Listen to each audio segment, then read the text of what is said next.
Hi viewers, welcome to our channel. ప్రస్తుతం మనతో పాటు దాము బాలాజీ గారు సీనియర్ జర్నలిస్ట్ ఉన్నారు. వారితో ఒకసారి మాట్లాడదాం. సార్ నమస్కారం సార్. నమస్తే.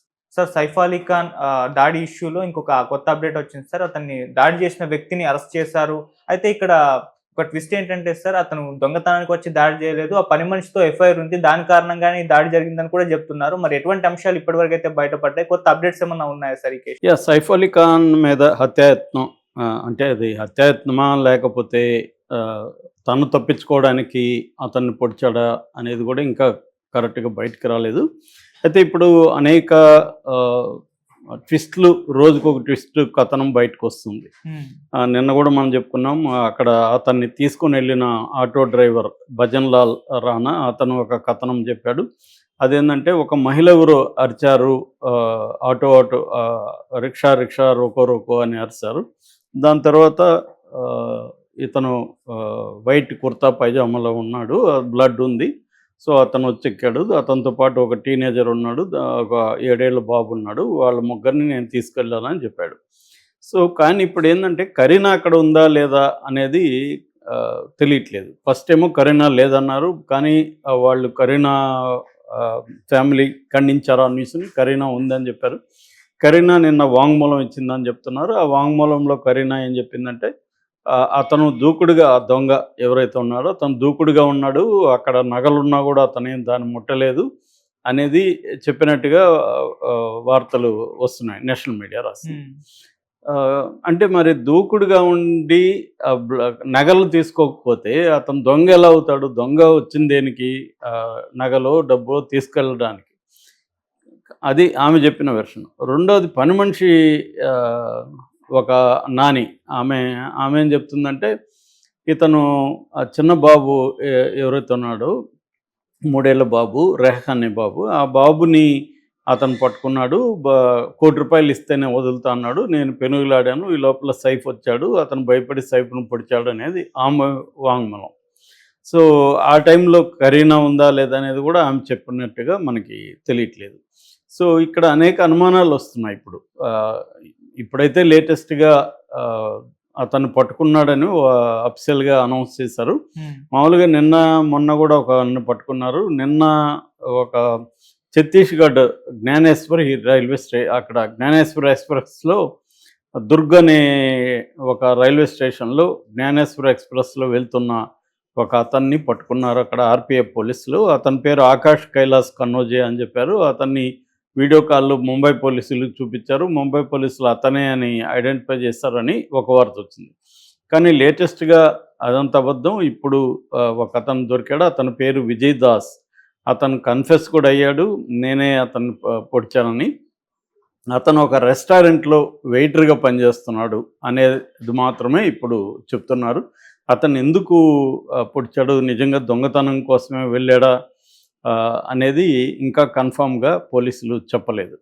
అయితే ఈ లోపల నేషనల్ మీడియా అక్కడ ముంబైలో జరిగింది కాబట్టి నేషనల్ మీడియా దీని మీద రకరకాల కథనాలను ప్రచారం చేస్తుంది. అందులో ఒక స్టోరీ ఏంటంటే, సైఫ్ అలీ ఖాన్కి చాలామందితో ఎక్స్ట్రా మ్యారిటల్ అఫైర్స్ ఉన్నాయని, మెయిడ్తో కూడా, ఇంట్లో పనిచేసే ఒక మెయిడ్తో కూడా అతనికి ఉందని, ఆ మెయిడ్ బాయ్ ఫ్రెండే ఇతనని, ఈ విజయదాస్ అని అతను. సో అతనికి అనుమానం వచ్చి అతను నిఘా వేశాడని, నిఘా వేసి నాకు ఇది జరుగుతుందని అతనికి తెలిసి అతని కోపంతో వచ్చి సైఫ్ అలీ ఖాన్ని చంపడానికే ఈ పని చేశాడనేది ఒక వార్త. సో ఇది ఈ యాంగిల్లో కూడా పోలీసులు ఎంక్వైరీ చేస్తున్నారని చెప్తున్నారు. ఏదేమైనా ఇప్పుడు మనకి మామూలుగా ఏం జరుగుతుందంటే, సెలబ్రిటీల విషయంలో కరెక్ట్గా నిజమే బయటకు వస్తుంది అనేది కూడా చెప్పలేము మనం. దీని వెనక మాఫియా ఉందా? ఎందుకంటే ఒక మామూలు వెయిటరు ఆ స్థాయిలోకి వెళ్ళి అటాక్ చేయడం అంటే అది కొద్దిగా ఆశ్చర్యకరంగానే ఉంటుంది. ఎటువంటి ఎక్స్పీరియన్స్ లేకుండా అక్కడికి వెళ్ళి ఆ స్థాయిలో అటాక్ చేసి కత్తితో అన్ని పోట్లు పొడిచాడంటే, ఎందుకంటే సైఫ్ అలీ ఖాన్ కూడా దృఢంగా ఉన్నాడు. ఈ అబ్బాయి చూస్తే బలహీనంగా కనిపిస్తున్నాడు. సో ఇవన్నీ చూస్తే కొద్దిగా డౌట్ఫుల్గా ఉంది. ఎందుకంటే అతను ఆ స్టెయిర్ కేసు మీద నడిచి లోపలికి వెళ్ళడం, అవన్నీ కూడా 2 వీడియోలు బయటకు వచ్చాయి. దాని తర్వాత లేటెస్ట్గా ఇంకొక వీడియో వచ్చింది. అదేంటంటే 12th అతను ఒక మొబైల్ షాప్కి వెళ్ళి మొబైల్ ఏదో కొంటున్నట్టుగా ఒక వీడియో వచ్చింది. ఆ మొబైల్ షాప్ వాళ్ళని కూడా విచారిస్తున్నారు. అక్కడున్న సీసీటీవీలంతా కూడా ఫుటేజ్‌నంతా కూడా పోలీసులు పరిశీలిస్తున్నారని చెప్తున్నారు. దాదాపు 2 డజన్ల మంది బృందాలు దీని మీద పనిచేస్తున్నట్టుగా చెప్తున్నారు. ఈవెన్ దయానాయక్ లాంటి ఎన్‌కౌంటర్ స్పెషలిస్ట్‌ని కూడా దీంట్లో రంగంలో దించారు. ఒక పక్క క్రైమ్ బ్రాంచి, క్రైమ్ ఇంటెలిజెన్స్ ఇవన్నీ కూడా పనిచేస్తున్నాయి. ఎందుకంటే ఇటువంటి సెలబ్రిటీల మీద అటాక్ అంటే బాంబేలో మొన్న ఆ మధ్య కూడా ఒక రాజకీయ నాయకుడిని చంపారు. ఆల్రెడీ సల్మాన్ ఖాన్‌కి సీరియస్ థ్రెట్ ఉంది. సో, రకరకాల గ్యాంగ్స్ ఆపరేట్ అవుతుంటాయి ముంబైలో. అందులో మాఫియా ఉండొచ్చు, లేదా రిలీజియస్ గ్యాంగ్స్ ఉండొచ్చు. రకరకాల గ్యాంగ్స్ ఉంటాయి కాబట్టి దీని వెనక ఏమన్నా ఉందా? అంటే ఎక్స్‌టార్షన్ అనేది కూడా ఒక రెగ్యులర్ మోడస్ ఆపరండి. ఎక్స్‌టార్షన్ కోసం మనుషుల్ని బెదిరించడం. సో, ఆ రకంగా ఇతన్ని డబ్బులడిగి ఇతను ఈకపోతే ఒక శాంపుల్ కోసం ఇతన్ని అటాక్ చేసి చూపించారా అనేది కూడా ఒకటుంది. అలాగే రిలీజియస్ యాంగిల్ కూడా ఉంది. ఎందుకంటే తైమూర్ అనే కొడుకు పేరు పెట్టడం పట్ల కొన్ని హిందూ సంఘాలు వ్యతిరేకిస్తూ ఆ మధ్య కూడా ఇతనికి వ్యతిరేకంగా స్టేట్మెంట్లు ఇవ్వడం అవి చేశారు. సో, ఆ రకంగా ఏమన్నా హిందూ సంఘాల వాళ్ళు దీని వెనుకున్నారా అన్న డౌట్ కూడా ఉంది. ఇప్పుడు కొత్తగా వస్తున్నది మాత్రం ఇతనికి మెయిడ్‌తో అఫైర్ ఉందనేది బాగా వైరల్ అవుతుంది.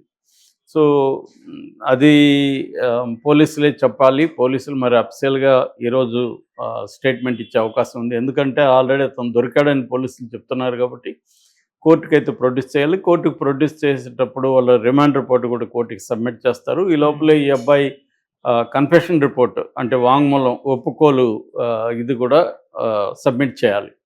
సో, సబ్మిట్ చేసిన తర్వాత వాళ్ళు ఇతన్ని కస్టడీకి తీసుకునే అవకాశం ఉంది. కస్టడీకి తీసుకున్నాక సీన్ రికన్‌స్ట్రక్షన్ అవన్నీ చేస్తారు.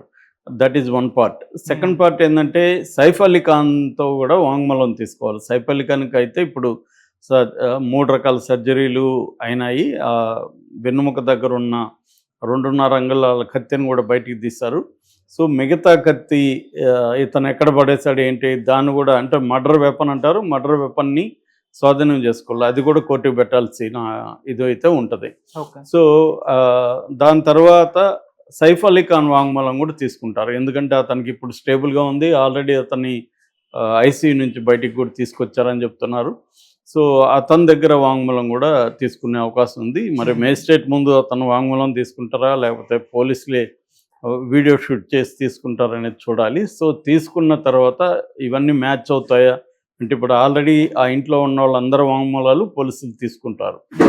ఇవన్నీ మ్యాచ్ అవుతాయో లేదో చూస్తారు. అట్లాగే ఈ అబ్బాయి వాంగ్మూలం కూడా ఈ విజయ్ దాస్ అనే ఎవరైతే పొడిచాడని చెప్తున్నారో ఆ అబ్బాయి వాంగ్మూలం కూడా తీసుకుంటారు. ఇవన్నీ చూసినాక వాళ్ళు అట్లాగే మెటీరియల్ ఎవిడెన్స్ కూడా అక్కడ ఏముంది అవన్నీ కూడా వాళ్ళు చూస్తారు.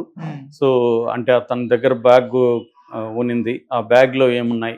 అంటే ఏమన్నా తుపాకీ కూడా ఉందా? ఇంకా వేరే ఏమన్నా వెపన్స్ ఉన్నాయా? ఇవన్నీ కూడా చూస్తారు.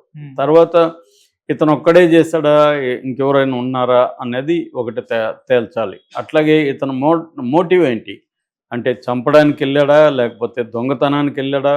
దొంగతనానికి వెళ్ళి ఉంటే నగలు ఎందుకు తీసుకోలేదు? లేదు ఎక్స్‌టార్షన్ అంటే సడన్‌గా ఇప్పుడు వాళ్ళ రూమ్‌లోకి వెళ్ళి ఆ బిడ్డని తీసుకొని ఏమన్నా కిడ్నాప్ చేయడానికి వెళ్ళాడా? ఎందుకంటే ఆమె నాని చెప్పే ప్రకారం అయితే 1 crore అడిగాడు అతను అని చెప్తుంది ఆమె. ఈమెమో అతను నగలు కానీ అవేమీ ముట్టలేదు, చాలా దూకుడుగా ఉన్నాడు అనేది ఈమె చెప్తుంది. మరి దూకుడుగా ఎందుకు ఉండాల్సిన పరిస్థితి? అంటే సడన్‌గా సైఫ్ అలీ ఖాన్ వచ్చినప్పుడు ఇతను భయపడ్డాడా? ఇవన్నీ కూడా ఇప్పుడు బయటికి రావాల్సి